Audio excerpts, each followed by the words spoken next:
ओम गुरुर्ब्रह्मा गुरुर्विष्णु गुरुर्देवो महेश्वरः गुरुर्साक्षात् परम ब्रह्म तस्मै श्री गुरुवे नमः। कल की कथा में कामदेव को शंकर भगवान ने भस्म कर दिए।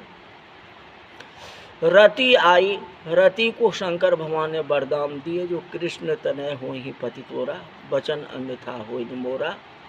रति अपना शंकर भगवान का भजन करना प्रारंभ कर दी, समय का इंतजार करने लगी। देवता लोग जो है शिव जी की प्रार्थना की, शिव जी ने स्वीकार किया, मैं विवाह करूंगा, क्योंकि भगवान राम तो पहले ही बोल दिए थे ना, जो आपको विवाह करनी है, तो देवताओं की बात तो मानना ही था, इसलिए मान गए। अब जो है देवता लोग अपनी बारात की तैयारी करने में लगे हुए हैं।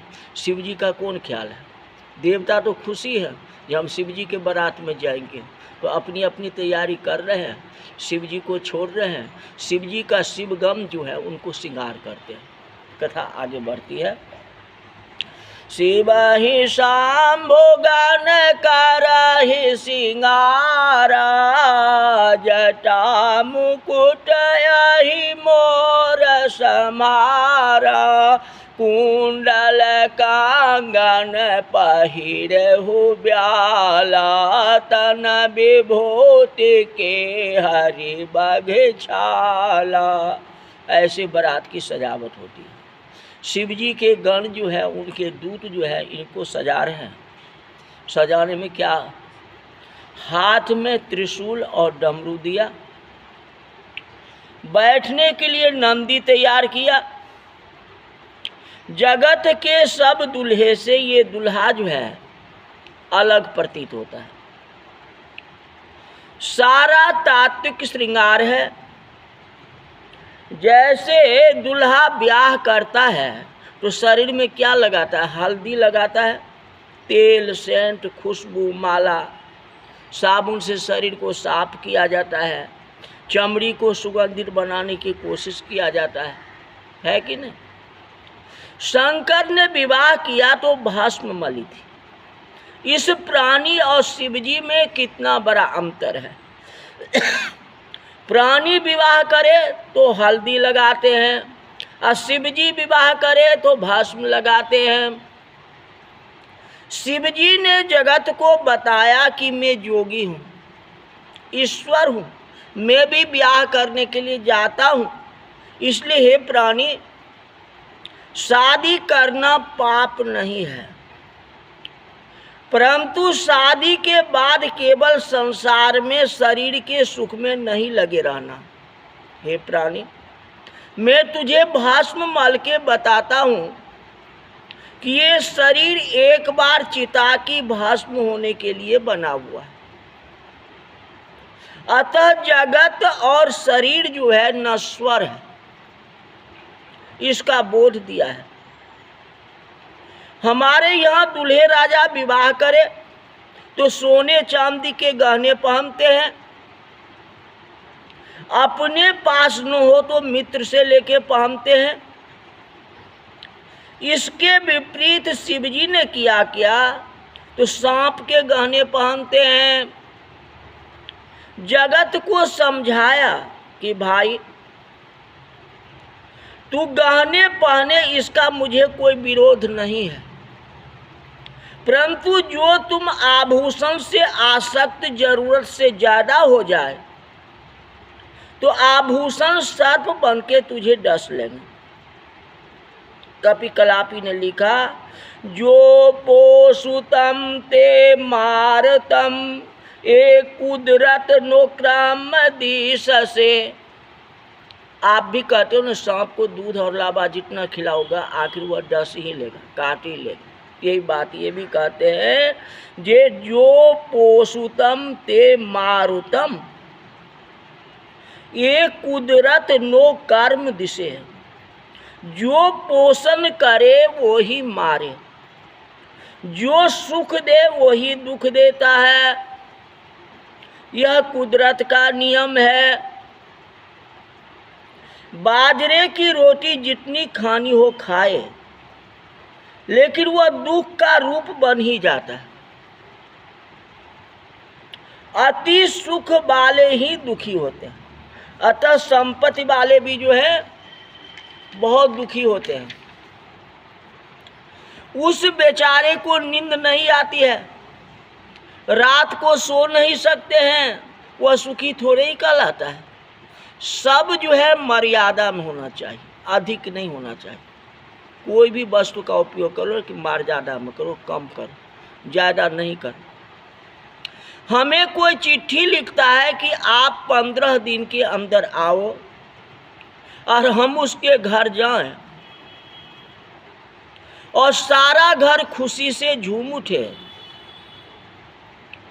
आप तो हमारा आंगन पवित्र करने में सफल हो गए, आपने हमें धन्य कर दिया। और हम जब आंगन में पांव रखते हैं तो हमें गले मिलता है, तो हमें कितना आनंद होता है। ऐसा लगता है जो चिट्ठी लिखता था कि आओ आओ, वैसे ही स्वागत किया, अत्यंत सुख प्राप्त हुआ। अत्यंत गले मिलने पर भी गला छोड़ता नहीं है। ऐसे में गले को दबाए तो आपको पुलिस को भी बुलाना पड़ जाएगा। धृतराष्ट्र तो यही किया ना भीम के लिए, हमारे बेटा को मार दिया। जब गले मिलने के लिए आया तो चाहा जे इसको हम दबोच लें, तो कृष्ण भगवान ने लीला रच दी, जो पिलर बीच में रख दिया तो पिलर को ही दबोच लिया धृतराष्ट्र जी। यही भीम है, तो वही तो बात है। इसीलिए अति सुख दुख का दूसरा नाम। ऐसे ही आभूषण सर्प के रूप में पहन के शंकर जी ने जगत को बताया कि आप आभूषण पहनो, उसकी ना नहीं है, पर अति आसक्ति मत हो जाओ, ज़्यादा आसक्ति न हो। बड़े बड़े आभूषण पहन लोगे, गले में हार पहन लोगे और रोड पर चलोगे तो छीन लेगा। चैन चोरी देखो कितना हो रहा है, यही बात है। तो ज़्यादा दिखावा मत करो, दिखावा करोगे तो यही होगा ना। शंकर भगवान तो सर्प की माला पहने हुए, तो चोर भी तो भाग ही जाएगा, चोर आएगा थोड़े में, यही बात है। तो कोई वस्तु पर ज़्यादा आसक्ति नहीं होना चाहिए ना। शिव जी का सारा जीवन जो है तात्विक है। हमारे चिंतक ऐसे कहते हैं कि पति पत्नी लक्ष्मी के दर्शन करने जाए तो बहुत अच्छा होता है, पर शिव जी का दर्शन खास तौर पर करने जाए, क्योंकि लक्ष्मी नारायण की दर्शन करे तो एक खतरा है।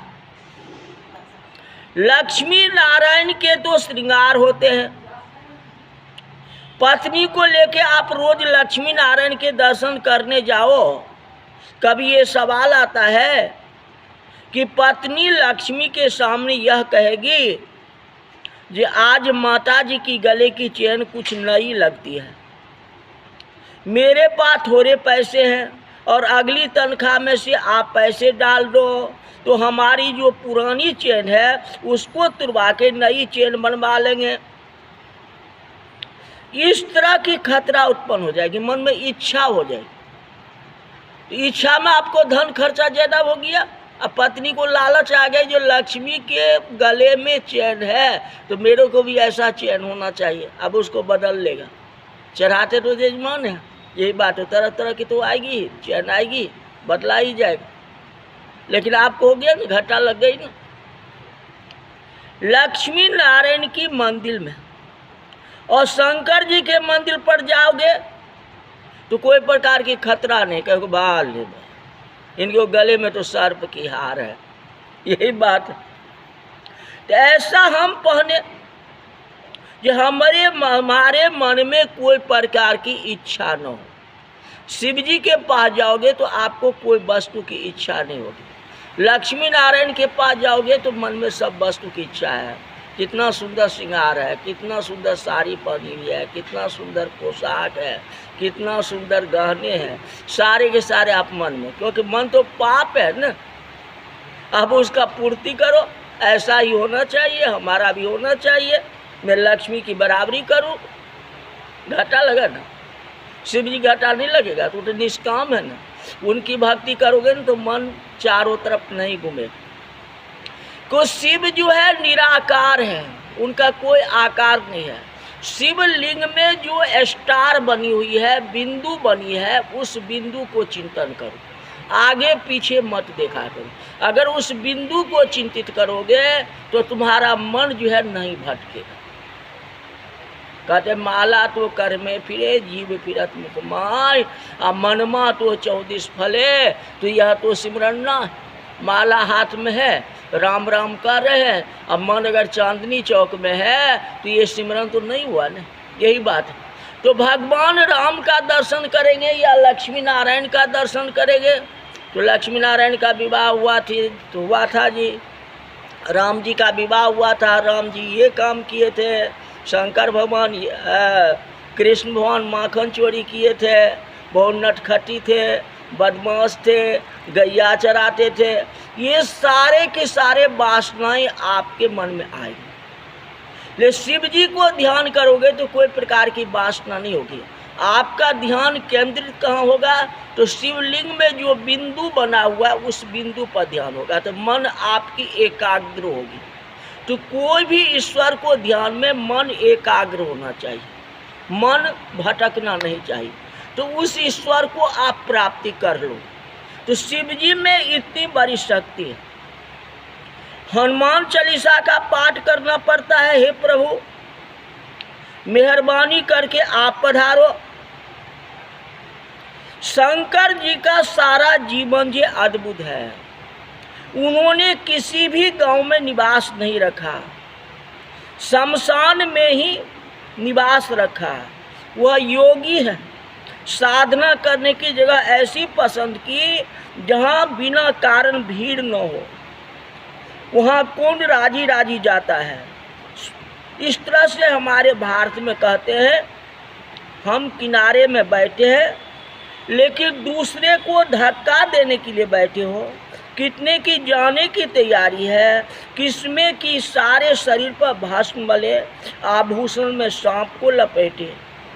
हमारे यहाँ लड़का शादी करने जाए तो हाथ में तलवार रखते हैं जी। 2 मिनट। शिव जी तलवार नहीं रखे, हाथ में त्रिशूल रखा। त्रिशूल 3 प्रकार का शूल है, मतलब काम, क्रोध और लोभ। ये तीनों को जो शांत कर दे उसे त्रिशूल कहते हैं। तीनों हाथ में पकड़ करके शिव जी कहते हैं इन तीनों पर मेरा काबू है। न मेरे को काम बिगाड़ सकता है, न कुछ लोभ बिगाड़ सकता है, न क्रोध बिगाड़ सकता है, कोई नहीं बिगाड़ सकते हो। क्योंकि जाकी सहाय करे करुणानिधि, कौन बिगाड़ सकही नर तेरो। हमारे यहाँ दूल्हे राजा घोड़े पर बैठे हैं न। जब शिव जी ने विवाह किया तो बैल पर बैठे, नंदी की सवारी। भारतीय धर्म ग्रंथ अनुसार नंदी को धर्म के स्वरूप कहा गया। शिव जी कहते हैं जब मैं शादी करने जाऊं तो मेरी सवारी धर्म की होना चाहिए, अधर्म की नहीं होनी चाहिए। शंकर जी का सारा जीवन जो है तात्विक है। बस वर राजा तैयार हो गए, उनके आसपास भूत प्रेत नाचते हैं। देवताओं की स्त्रियां मुख पर घूंघट ढक के हंसने लगी कि उस कन्या की किस्मत खराब है जिससे ऐसा पति मिला। देवता हंसी उड़ाने लगे। उन्हें लगा कि इन लोगों के साथ चलने से हमारी प्रतिष्ठा खराब हो जाएगी। बिलग बिलग होई चलहु अब, अलग चलो, इनके साथ मत चलो नहीं तो मेरा बेइज्जती हो जाएगी। हमने कि इन लोगों के साथ चलने में हमारी प्रतिष्ठा खराब हो जाएगी। हमने पीताम्बर पहने हुए हैं, ये दिगंबर के साथ में कैसे जाऊं। देवताओं ने ब्रह्मा जी से कहा इन्हें हमारे से अलग चलने को कहो। ब्रह्मा जी ने कहा उनको अलग चलने की नहीं कह सकते हो, उनको कहेंगे अलग चलो तो वे कहेंगे आप जाओ, मुझे नहीं आना है, तो विवाह ही नहीं होगा। इसलिए हम लोग स्वयं जो है लाइन को बदल लें। देवताओं ने अपनी अलग अलग लाइन पर लगा ली, पंक्ति अलग अलग कर लिया। ब्रह्मा ने कहा सुनो, हम सब अपने अपने समाज में चले जाएं तो शिव जी स्वयं अलग हो जाएंगे। ऐसी देवताओं ने चालाकी की, अब सब अलग अलग हो गए, शिव जी भी अपने आप अलग हो गए। समझ गए कि इन लोगों ने मेरी शादी करानी है, लेकिन स्वार्थ की भावना है। मैं साथ चलता हूँ, इन्हें पसंद नहीं है, हमारी संख्या कम है, इसीलिए यह लोग हमें हैरान करते हैं। उन्होंने अपने श्रृंगी नाम के खरगन को कहा, श्रृंगी। श्रृंगी ने कहा, जी मालिक। शिव जी बोले, इस दुनिया के जितने शमशान हो और जितना भूत प्रेत हो, सबको साथ कर लो। हमारी बारात जो है भूत प्रेत की होगी। मंत्र शक्ति द्वारा आमंत्रित किया, भूत प्रेत पिशाच सारे के सारे आ गए और शिव जी की बारात सज गए।